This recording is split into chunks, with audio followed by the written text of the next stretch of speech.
ስንት ይላል? 490 ሺህ። ይህ ሁሉ መኪና የውሸት ነበረ። ፊንቴክ እንግዲህ በመስቀል አደባባይ መኪኖችን አሳይቶ ነበር። ሰበር አሁን የገባ ፍርድ ቤቱ በነ ሰራዊት ፍቅሬና በነ መንሱር ጀማል ላይ ውሳኔ ሰጥቷል። ቴዎድሮስ ካሳሁን ጎንደር ዩኒቨርሲቲ የክብር ዶክትሬት በሰጠው ሰዓት አዲስ አበባ ላይ ስካይላይት ሆቴል ዌልካሚንግ እናዘጋጅለት ተብሎ የተዘጋጀ ፕሮግራም ነው። በዜጎች ላይ የ1.7 ቢሊዮን ብር ጉዳት ያደረሰው የማጭበርበር ወንጀል ምርመራ ተጠናቆ ክስ ተመሰረተ። ይሄንን ደረሰኝ ይውልኝማ ስንት ይላል? 490 ሺህ።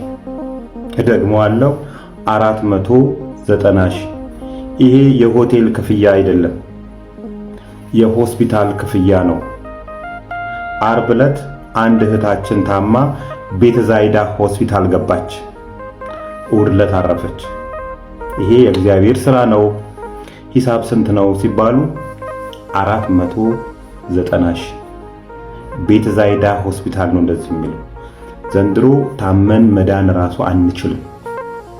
ይሄን ደረሰኝ ይዤ ያላሳየሁት ሜዲካል ዶክተር የለም። በፍጹም ስህተት ነው ያለው። በፍጹም አልጋ አርብ ሆስፒታል ገብቶ እሑድ ላረፈ ሰው የሁለት ቀን አልጋ 52 ሺህ። አረን ተሳሰብ ጎበዝ። አብረን ነው እኮ ምን ዘልቀው እየተሳሰብን እንጂ።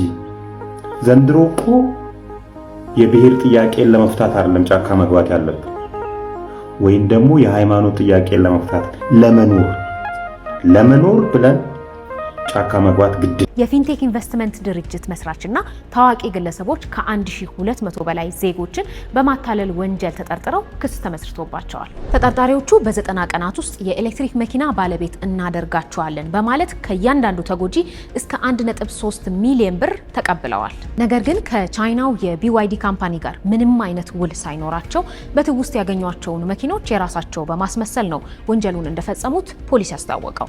በዚህ ወንጀል ታዋቂ አርቲስቶችና የማስታወቂያ ባለሙያዎችም እጃቸው እንዳለበት ነው ፖሊስ የተናገረው።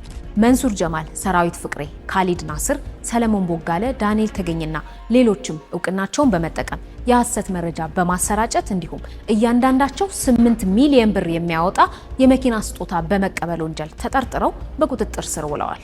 የፌዴራል ፖሊስ በ19 አይነት ወንጀሎች ምርመራ አጠናቆ ለአቃቤ ሕግ መርቷል። አንደኛው ተጠርጣሪ በማረሚያ ቤት ሲሆን ሌላኛው ተጠርጣሪ ግርማይ ገብረ ሚካኤልን በቁጥጥር ስር ለማዋል ክትትል እየተደረገ ነው። ፖሊስ በህገወጥ መንገድ የተገኘን ገንዘብ ህጋዊ አስመስሎ የማቅረብ ወንጀል ወይም ደግሞ መኒ ላውንደሪንግ ወንጀል ምርመራውን አጠናክሮ ቀጥሏል።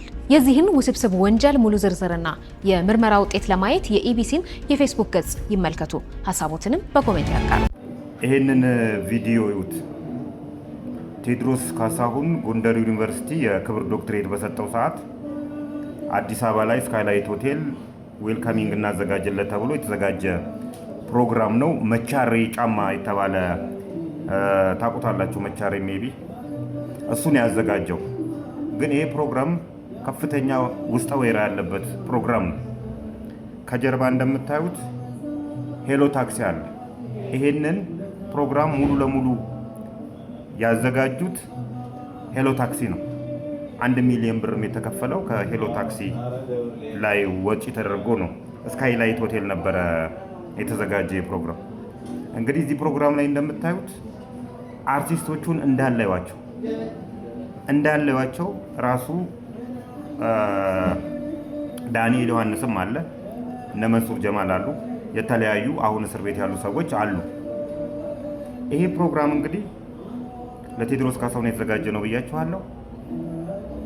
ሄሎ ታክሲ ደግሞ አራውንድ 600 ሚሊዮን ብር አካባቢ ከህዝብ ላይ ይዞ ጠፍቶ ተመልሶ ፊንቴክን የመሰረተ ነው። ይሄንን ስንተነትነው እነዚህ አርቲስቶች አሁን የተያዙ አርቲስቶች ምን ይላሉ? ፊንቴክ እንደዚህ መሆኑን አናቀው ነበር ይላሉ። ሄሎ ታክሲ 600 ሚሊዮን ብር ይዞ እንደጠፋ ያውቃሉ እኮ እዛ ጋር ግንኙነታቸው ከዳንኤል ዮሐንስ ጋር ግንኙነታቸው በፊንቴክ አይደለም፣ በሄሎ ታክሲ ነው። ሄሎ ታክሲ ላይም አብረው ስቴክሆልደር ሆነው ሲሰሩ ነበረ። ስለዚህ ዳንኤል ዮሐንስ ያን 600 ሚሊዮን ብር ይዞ መጥፋቱን እያወቁ ፊንቴክ ኢንቨስትመንት የሱ መሆኑን እያወቁ አሁን ላይ ሳናቅ ነው ወደዚህ ጉዳይ የገባ ነው ማለት አይቻልም። ያውቁታል። ነገሮች አናውቀውም ነበር ብሎ ከህግ ለማምለጥ የሚደረጉ ጥረቶች አሁንም ፍሬ አልባ ናቸው። ይህ ቪዲዮ ብቻ ጥሩ ምስክር ነው የሚሆነው። ሰበር አሁን የገባ ፍርድ ቤቱ በነ ሰራዊት ፍቅሬና በነ መንሱር ጀማል ላይ ውሳኔ ሰጥቷል። በአዲስ አበባ ከተማ የፌዴራል ፍርድ ቤት ግቢ ዛሬ አርብ መጋቢት 18 ቀን ከተለመደው እጅግ የተለየም ከባድ ድባብ አስተናግዷል። ይህ ሁሉ መኪና የውሸት ነበረ። ፊንቴክ እንግዲህ በመስቀል አደባባይ መኪኖችን አሳይቶ ነበር። ነገር ግን እነዚህ ሁሉ መኪኖች የውሰትና የክራይ እንደሆኑ እንግዲህ አሁን እየተሰማ ይገኛል። ተአምር እኮ ነው። መኪኖችን አስመጥቻለሁ ብሎ BYD እንግዲህ መኪኖችን ሰብስቦ በመስቀል አደባባይ እንግዲህ አንድ ቀን አሳይቶ ነበር። እነዚህ ሁሉ መኪኖች እንግዲህ በውሰትና እንዲሁ ደግሞ በክራይ ሰብስቦ ያመጣቸው መኪኖች እንደሆኑ እንግዲህ አሁን እየተሰማ ይገኛል። ሌላው ደግሞ ለማስታወቂያ ባለሙያዎች እንግዲህ ለእያንዳንዳቸው የ8 ሚሊዮን ብር መኪና በስጦታ በመስጠት እንግዲህ ህዝቡ ጋር ታማኒነት እንዲያገኝ ወይም ደግሞ ፊንቴክ ኢንቨስትመንት ግሩፕ እንግዲህ ታማኒነት እንዲኖረው አድርጓል። ወይም ደግሞ መኒ ላውንደሪ እንግዲህ ሰርተዋል። ይህም እንግዲህ ሌላኛው የማጭበርበሪያ ዘዴ ነበር። ሌላኛው የሐሰት መረጃቸው ደግሞ 400 መኪኖች በጅቡቲ ወደብ ላይ እንግዲህ አሉ ወይም ደግሞ ጅቡቲ ወደብ ላይ እንግዲህ ቆመዋል፣ ወደ ኢትዮጵያ ሊገቡ ነው ብሎ እነዚህ መኪኖችን እንግዲህ አሳይተው ነበር። ነገር ግን ምንም አይነት መኪና እንግዲህ አልነበራቸውም ነበር። የቻይናው የBYD ካምፓኒ ወኪል ነን በ90 ቀን ውስጥ እንግዲህ መኪና እናስመጣላቸዋለን ብለው ከ1200 ሰው ላይ 1.3 ሚሊዮን ብር ከእያንዳንዱ ላይ እንግዲህ ወስደዋል። ፊንቴክ ኢንቨስትመንት ግሩፕ አጠቃላይ የተደራጀ ዝርፊያ ነበር እንግዲህ የተካሄደ የነበረው። የተለያዩ አካላትም እንግዲህ አሁንም አሉ። እንግዲህ ብዙ አካላት አሁንም ተጠያቂ ይሆናሉ ተብሎ ይጠበቃል። በዚህ በፊንቴክ ኢንቨስትመንት ግሩፕ ወይም ደግሞ BYD መኪና በማስመጣት ሂደት ውስጥ እንግዲህ የተሳተፉ የተለያዩ አካላት አሉ። አሁንም እነሱ መጠየቅ አለባቸው እያሉ ይገኛሉ። ይህም ቪዲዮ ኮፒ ሊንክ፣ ሼር፣ ሪፖስት አድርጉት።